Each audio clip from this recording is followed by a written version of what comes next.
All right, it's great. I can't believe we're in person. The last build, you were all like little squares on a screen, and here you are, 3D. Can see full bodies, not just faces. So I'm gonna invite people to take seats if you want to, but I'm actually gonna start us off standing up. We've been sitting for quite a little bit. I don't know, when she had us reach for that imaginary apple, it felt really good. And so I'm gonna have us do this is a mindful breath we do at Kairos PDX. It's called the volcano breath. And it's where you reach up, up, up, and then you stretch as far as you can, your arms out. And so we're gonna do it 3 times. You inhale as you go up, and you exhale as you reach. I'm gonna put this down. All right, whoa. And then, so we're gonna inhale, up, up, up. Make friends with your neighbors as you reach as far as you can to the side. We're gonna do one more. Inhale up. Feel the air go in, and feel the breath go out as you exhale. You guys look amazing from up here. One more. Up we go. And out you go. Feels so good. If you have little ones who are antsy or anxious or upset, that breath can be so powerful. You can have them build up all their feelings, and they call it lava because then you release all that as you exhale. And so that was a little treat for myself. If you ever have a talk, I suggest you start with a mindful breath because it's the best way to kind of get into your body. You're all standing up. Look, you're all like awake and alive. I hope you have your waters. Now you can sit if you want to. And I'm going to share with you a mindful hydration exercise, an experience. I'm really excited to talk about mindful hydration because most people have never heard of it. A lot of people have heard of mindful breathing, and a lot of people have heard of mindful eating, but mindful hydration has been largely overlooked. And there's so much potential in this space. When we connect to the water that we bring into our body, it's so powerful. So mindful hydration, to really understand it, we should define what is mindfulness. I like the definition that UC Berkeley gives. Mindfulness, they say, is a moment-to-moment awareness of our thoughts, our feelings, our bodily sensations, and our environment with a gentle, nurturing lens.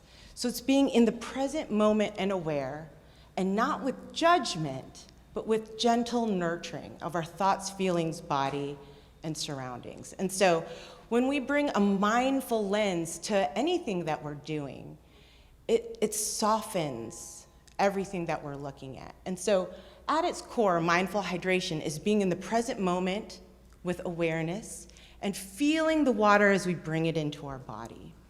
And so we're gonna try one of those right now. I hope you all have your water. We're gonna be drinking throughout this little exercise together. And so bring yourself into the present moment. We're gonna feel the water the same way we felt that breath go in. We're gonna feel the water come in and into our cells, our trillions of cells. So cheers, and here's your sip. And feel the cool, cleansing water go in. And that, at its core, is a mindful sip of water. And just like flour and water can make something that will give you nutrients, it's still very basic. So I like to build on this mindful hydration, and I have a special recipe. And my recipe for mindful hydration includes mindful breathing, which we just did a little bit of, mindful hydration, and love and gratitude. And I braid these 3 things together into kind of this super practice. All 3 are pretty much free and available. All it requires is choice and intention. And this is what I love about this and what I teach to the kids at Kairos. We can have choice power when we make an intention to connect to things we bring into our body. And so, especially for these students at Kairos who are from lower income communities, they feel like they don't have choice, that they don't have power. But I'm trying to say to them, in some things you can. When we make the choice, we breathe all day long. But when you make the decision to connect to a breath, suddenly it becomes so powerful. Mindful breathing has been studied by Harvard, Stanford, UCLA, Berkeley. It's been shown and proven to have incredible properties for our physical body and our mental state. So this is not only for yogis and monks and woo-woo spiritualists. Mindful breathing is now for everybody. And so I'm going to take one of our precious minutes to do, we did the volcano breath before, now I'm gonna lead you in the vagus breath. It's a much quieter one, you can stay seated, and we're gonna breathe in for 3, out for 3, and hold for 3. We're gonna do it 4 times. I'm gonna encourage you to close your eyes, less distractions, and I'll just prompt you with my voice as we breathe in for 3. And out, and hold, and in, and out, and hold, and in, and out, and hold. One more, and in, and out, and hold. And slowly open your eyes and see, do you feel a little different than you did a minute ago? They found that mindful breathing lowers your blood pressure. It slows your heart rate. It gives you a sense of tranquility and calm. It even can change your gene expression. Mindful breathing can make your body choose what parts of its DNA it's going to express into a protein. That's the power when we make a choice to do something, to connect to something that we're doing all the time. When we're like, no, wait, this breath I'm going to connect with. It becomes so powerful. And so mindful breathing is one part of my recipe. Mindful hydration, where we're connecting to water, is another part. And I could talk about water for hours and days and months. It's my biggest passion. It's my life's purpose. And I'm gonna give you a few nuggets. Every sip of water that you take is one of the healthiest things you can do for your body. Every sip you take, you can feel good knowing you're putting something that all of your cells need. How many people took a shower in the last day, 2 or 3? Thank you very much. We're all here in person. Now imagine that you took that shower with coffee, that the coffee is coming through, washing your hair, soaping up. Or if you're kids, what if that was Coca-Cola or orange juice? Would you feel so fresh and clean next to your neighbor in your clothes? How does that feel? Yet that's what we do to our cells. That's what we do to our trillions of cells that make up who we are. We start with coffee and we continue with coffee until, I don't know, some people till lunch, some people till later. And that's what we're starting off all our cells with. Our bodies are 60 to 70% water. 2/3, it's our main ingredient, and yet we rarely give it what it needs. So I love the idea of taking a shower in these beverages, because the best way to start your day is, you don't want to wash your face with coffee, you want to wash your face with water. And so to give your body some water to start your day, you can feel so good, like, I'm being so healthy, look at me, I'm so good, and your cells will love it. And water also connects us to the planet, it connects us to nature, we're all water, it connects us to each other. That's a whole other talk, could spend hours and days about that. And then the third ingredient of my mindful hydration recipe is love and gratitude. Gratitude has been also researched by Harvard, by Yale, by Johns Hopkins, and they've found that people who have a gratitude practice have improved immune response, they sleep better, they're more resilient, and gratitude feels good. my journey in neuroscience, clinical research, nutritionist, people did and were willing to spend anything to feel good. Give me the drugs. Tell me what thing to do. They want to feel better because success is not just, I have this job or I have this money. It's how you feel in your body physically.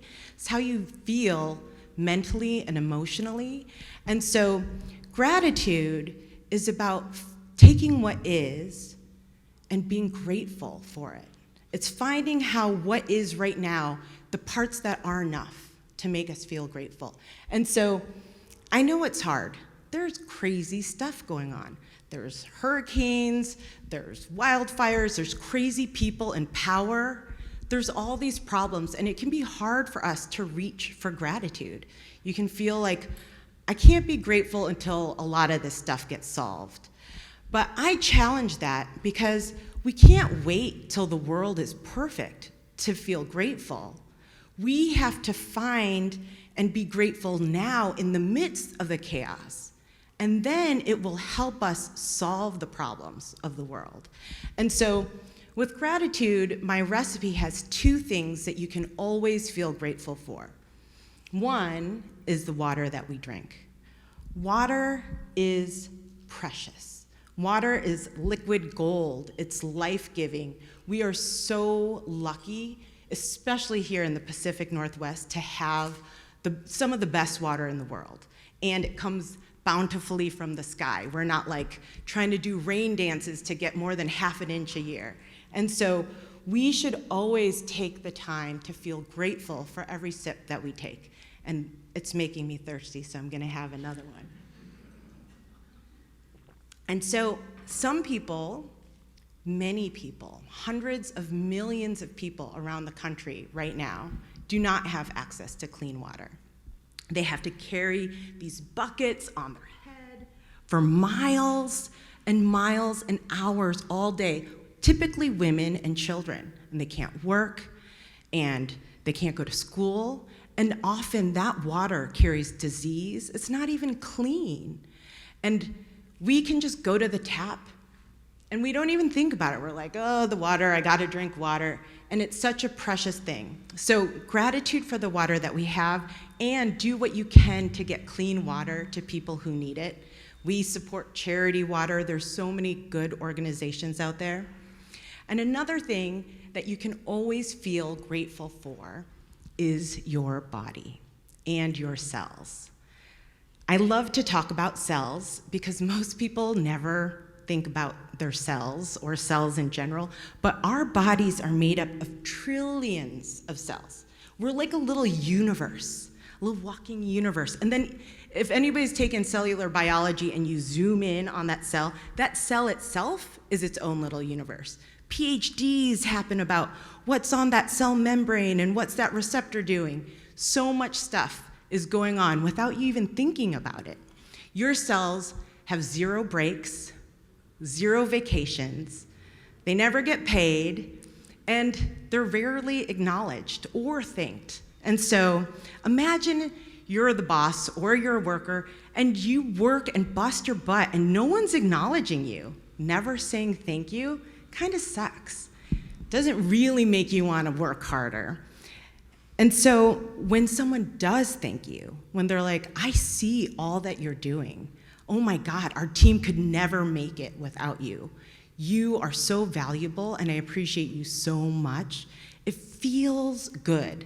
When you send that gratitude to your cells, it feels good. They like get all warm and fuzzy and they like it because who doesn't like to be appreciated? So my recipe has us bring gratitude towards our cells, and if there's a part of your body that's hurting, send extra gratitude there. Usually we are mad at that part. Oh, my back, my stupid back. No, that part is doing overtime. That part is holding more than it should. That part needs extra love and gratitude. And so in addition to gratitude, we're also gonna bring in love. Love is a hard thing to define. Love, that's why people write poems, they sing songs about it. It's not something you can define in a few words. It's an emotion, it's a feeling, it's a power. And so some people think love isn't very professional, that we shouldn't talk about it in the workplace. And I challenge that idea because I think we need to bring love into the workplace. We need to bring love into the way we look at the problems that we're trying to solve. And we need to bring love into our bodies. Our bodies, we rarely say thank you to our bodies. How often do we say, I love you to your body or to yourself?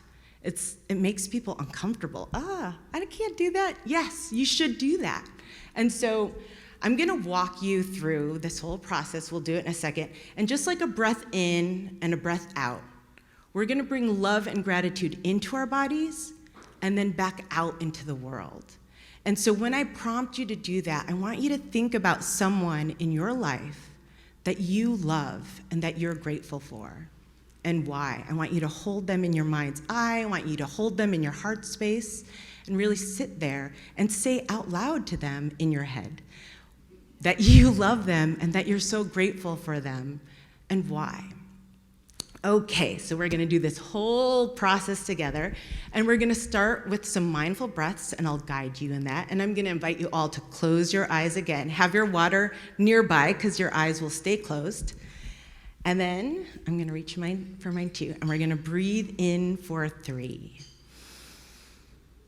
And out for 3. And hold. And in for 3. And out for 3. And hold. And one more, in for 3. And out for 3. And hold. And as you take a sip of water, I want you to feel the water go into your body, into your trillions of cells. Feel grateful for that cool, refreshing, life-giving water. And send that gratitude to your cells, to all these cells that are working so hard to let you be here, to let you walk, talk, breathe, sing, dance, bike, climb, all the things that make life worth living. I want you to send that gratitude to your cells and your love. I love you, cells. Thank you for all that you do. And send your love and gratitude to yourself. I love you, insert your name. I love you, Minna. Thank you for all that you do and all that you are and all that you're being in this world. And like a breath in, which we'll take right now, and a breath out, I want you now to think about someone in your life that you're grateful for. Someone in your life that has done amazing things for you. Someone that you appreciate, someone that you love, and say to them in your head, thank you so much. Thank you for all that you do, for who you are, and that you love them. And let that sit. Take another breath in, and another breath out, and take another sip in with your water. Bring that love and goodness to all of your cells, and another breath in, and another breath out. And hold. And slowly I invite you to open your eyes and compare that to just a regular distracted sip of water. It's quite a different experience when you choose to connect to something in a different way. That didn't cost us anything. You don't need, I'm not saying go buy some, CoQ10 and some vitamin D and go buy this machine that zaps you in this way and this antidepressant. I'm saying choose in the moment to make a decision with your intention on how you connect to something. It's always available to you. That's what I'm really trying to tell my kids at Kairos. No one can take away your breath.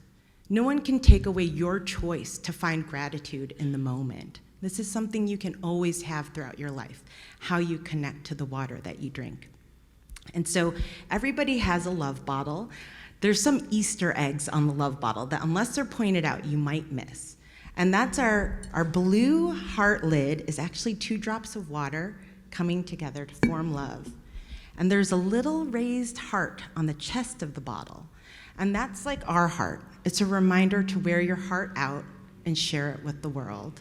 And if you look at the bottom, there's a little "you are" in a heart. I had to work really hard to let them approve that at OI, Illinois. But that "you are" has 3 messages. 1, that you are loved because you are. I love you. You should love yourself. And that you are love. We're all born beings of love. It's an innate thing that is part of all of us. We're all water and we're all love. And the 3rd message of it is that your love can change the world.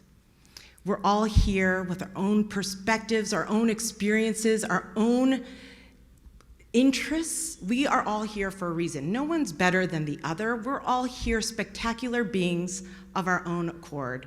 And when we bring love into the work that we do and into the life that we have, watch out, because that's when everything can start to change. And so with that, I encourage you to raise your glass and cheers with your neighbor, because we are in person and we should celebrate and enjoy this incredible B Corp community that we have. Cheers, cheers, cheers. I appreciate all of you, and a big sip. And I hope you guys have a wonderful rest of the conference. Thank you so much.